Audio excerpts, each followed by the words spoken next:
Hello and welcome to the AI with Arun show. The February 13th meeting between Indian Prime Minister Narendra Modi and US President Donald Trump marked a pivotal moment in bilateral relations, balancing trade concessions with strategic countermeasures against China. This episode is a detailed analysis of the outcomes and the implications.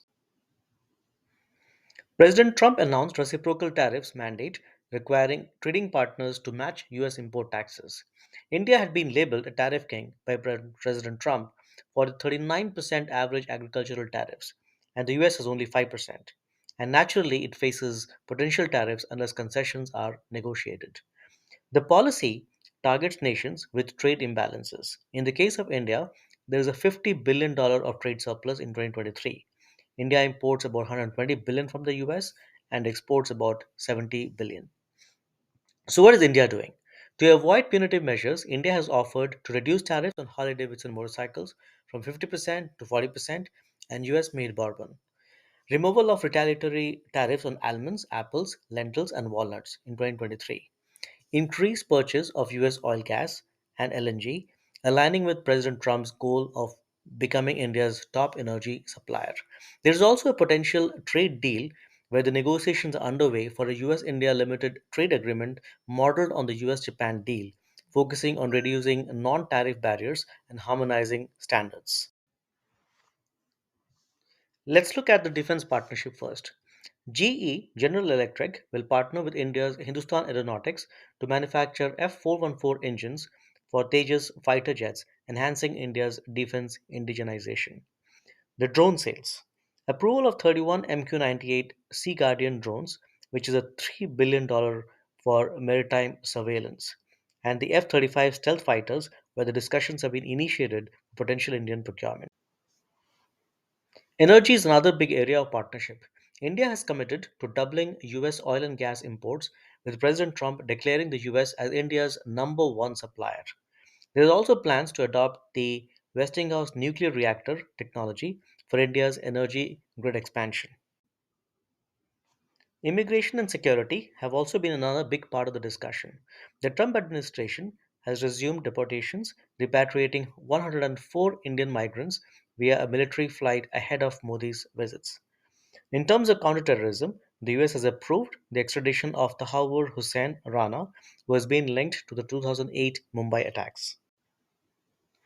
There have been quite a few visa reforms.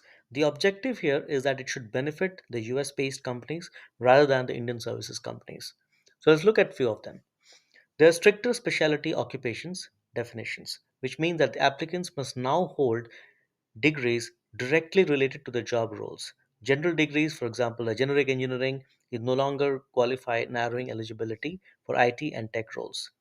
Then the extended work authorization for students F1 visa holders transitioning to H1B now receive gap extensions until April 1st. Previously it was September 30th, reducing employment disruptions during the application processing. Then there are some Dropbox restrictions. Eligibility window reductions for Dropbox renewal for H1B, H4, and F1 visa now requires the previous visas to be valid or expired within 12 months. Earlier it was 48 months. This affects about 30% of the Indian applicants relying on streamlined renewals. Let's look at the beneficiary centric registration. There have been anti fraud measures that are being imparted now. A new system prevents multiple employers from filing for the same candidate, addressing exploitation in the lottery system.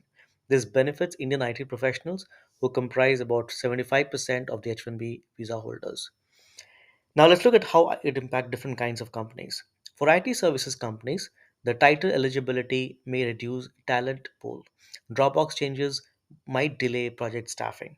For tech startups, extended F1 visa authorization benefits US educated Indian engineers, especially in newer technologies, for example, artificial intelligence and machine learning. Let's look at some of the impact on a few sectors and a few companies. In defense, General Electric, Lockheed Martin, General Atomics.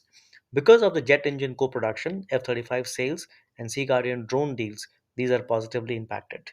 Automotive, let's look at Harley Davidson. Because the tariff cuts boost market access and potential Tesla expansion.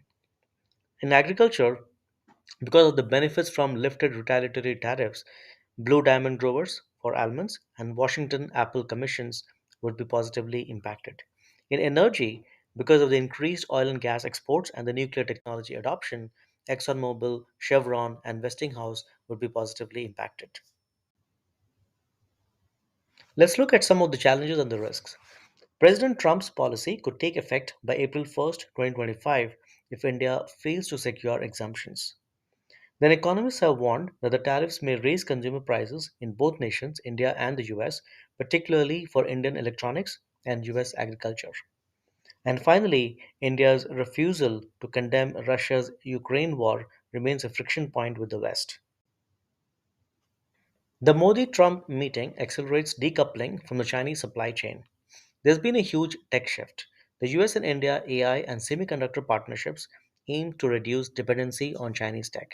And then there is a defense realignment with India's pivot to US arms, which should strengthen the Quad military interoperability against China, which means that basically India is pivoting away from Russian equipment. While the Trump Modi meeting solidified defense and energy ties, the looming reciprocal tariffs deadline introduces volatility.